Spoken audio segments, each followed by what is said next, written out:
बिस्मिल्लाहिर्रहमानिर्रहीम। आज का हमारा टॉपिक है BF Skinner behaviour modification. Behaviour कहा जाता है रवैये को, और मॉडिफिकेशन का मतलब है तब्दील करना, चेंज करना। बच्चों के रवैये को कैसे तब्दील किया जाए, इसके लिए कुछ टेक्निक्स इस्तेमाल होती हैं। ये टेक्निक्स हमें बीएफ स्किनर की थ्योरी में मिलती हैं, और इनको बीएफ स्किनर की थ्योरी की एप्लीकेशन भी कहा जाता है। इनमें सबसे पहली टेक्निक का नाम है शेपिंग। इसमें बच्चे का रवैया स्टेप बाय स्टेप चेंज करना होता है। अगर एक बच्चे में 10 बुरी आदत हैं, तो उसको अगर हम सोचें कि एक ही दिन में हमने तमाम ये बुरी आदत ख़त्म करनी है, तब्दील करनी है, तो ऐसा मुमकिन नहीं होता। बल्कि हमने Aahista Aahista, slow step by step वो तमाम बैड बिहेवियर्स को ख़त्म करना होता है, और इसी चीज़ को शेपिंग कहा जाता है। फ़र्ज़ करते हैं कि एक बंदा है, वो सिगरेट पीता है, वो एक दिन में 10 सिगरेट पीता है। तो हम क्या करेंगे, शेपिंग में हम क्या करेंगे, उसको फोर्स करेंगे कि आप 10 नहीं बल्कि एक दिन में आप 8 सिगरेट पिए। जब वो 8 सिगरेट पे पक्का हो जाएगा, तो हम उसको उसको रिवार्ड देंगे कि आपने बहुत अच्छा काम किया। हम उसकी हौसला अफजाई करेंगे कि आपने 8 पे आप आगे, पहले आप 10 पी रहे थे। जब ये बात उसकी पक्की हो जाएगी, उसके बाद हमने क्या करना है, उसके बाद उसको फिर फोर्स करना है कि आप 8 के बजाय 6 सिगरेट डेली पिए। जब वो 6 पे पक्का हो जाएगा, और ये चीज़ें 2-3-1 हफ्ते तक जारी रहेगी, तो फिर हम उसको कोई रिवार्ड देंगे, फिर उसकी हौसला अफजाई करेंगे। फिर उसके बाद हम उसको कहेंगे कि आप 6 के बजाय आप इसको 4 पे ले आएँ, और फिर जब 4 पे आ जाएगा, 4 पे पक्का हो जाएगा, तो हम उसको फिर कोई रिवार्ड देंगे। करते करते हम यही काम करते करते फिर 2, फिर इसी तरह फिर वो 0 पे आ जाएगा। यानी यहाँ जाके उसकी वो जो उसका बैड बिहेवियर है, वो मुकम्मल तौर पर ख़त्म हो जाएगा। और इसी चीज़ को कहा जाता है शेपिंग या सक्सेसिव अप्रॉक्सीमेशन। इसी तरह जब एक बच्चे में 10 बुरी आदत हों, तो हम उसको एकदम से रिमूव नहीं कर सकते, उसका बैड बिहेवियर एकदम से चेंज नहीं कर सकते, बल्कि हमने स्टेप बाय स्टेप उन तमाम बुरी आदत को ख़त्म करना होता है। और इसी चीज़ को शेपिंग या सक्सेसिव अप्रॉक्सीमेशन कहा जाता है। इसके बाद जो दूसरी टेक्निक है, उसको कहा जाता है टोकन इकोनॉमी।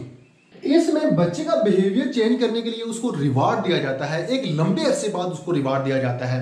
मसलन अगर आप बच्चे को कहेंगे, इस बार अगर एग्जाम में आपकी पहली पोजीशन आ गई, तो मैं आपको एक बेहतरीन लैपटॉप दे दूंगा। बच्चा क्या करेगा, बच्चा मेहनत स्टार्ट कर देगा।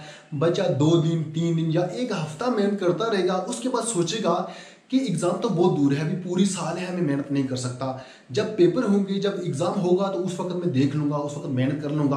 वो कोशिश के बावजूद भी मेहनत नहीं करेगा, वो मुसलसल मेहनत नहीं कर सकेगा।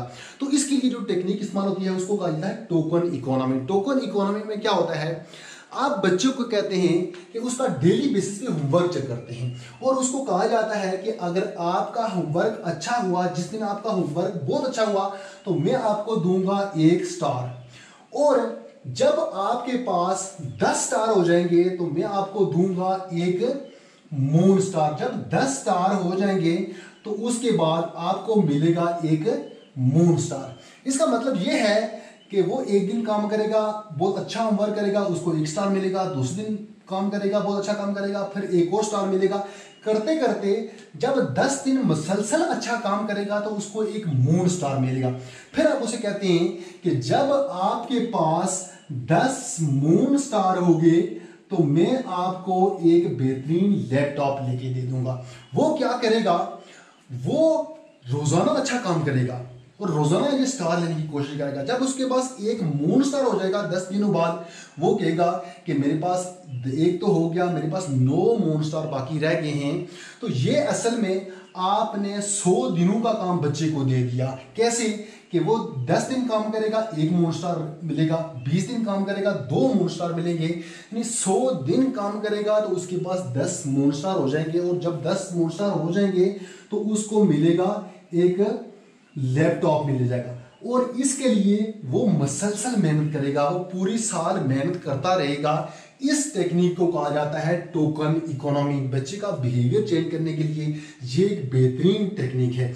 इसके बाद नंबर 3 है प्री मैग प्रिंसिपल। इस टेक्निक में बच्चे की दिलचस्पी को देखा जाता है। मसलन ऊपर हम बात कर रहे थे कि बच्चे ने हमने बच्चे से कहा कि आप ये वाला काम करोगे तो आपको लैपटॉप मिल जाएगा, आप ये वाला काम करोगे तो आपको साइकिल मिल जाएगी। फर्ज करते हैं कि बच्चा कहता है कि मुझे लैपटॉप नहीं चाहिए, मुझे साइकिल नहीं चाहिए। हमने बच्चे को तो पढ़ाना है, फिर हमारी ये तमाम चीज़ें तो फेल होगी, बच्चा फिर भी नहीं पढ़ेगा, फिर भी उसको बिहेवियर चेंज नहीं होगा। हमने क्या करना है, बच्चे की दिलचस्पी को देखना है। हमने बच्चे से पूछना है कि आपको क्या चाहिए। तो बच्चा अगर कहता है कि मुझे मोबाइल फ़ोन चाहिए, तो हमने उसकी दिलचस्पी को देखकर फिर डिसाइड करना है कि बच्चे को कौन सी वाली चीज़ देनी है। फिर उसके बाद हम कहेंगे कि आपको लैपटॉप नहीं, आपको साइकिल नहीं, बल्कि आपको एक मोबाइल फ़ोन दिया जाएगा। इसी चीज़ को कहा जाता है प्री मेक प्रिंसिपल। ये 3 टेक्निक्स थी। उम्मीद करता हूँ कि आपको पसंद आई होगी और ये वाला टॉपिक आपको बहुत अच्छी तरह समझ आया होगा। तो मिलते हैं नेक्स्ट टॉपिक में, तब तक के लिए अल्लाह हाफ़िज़।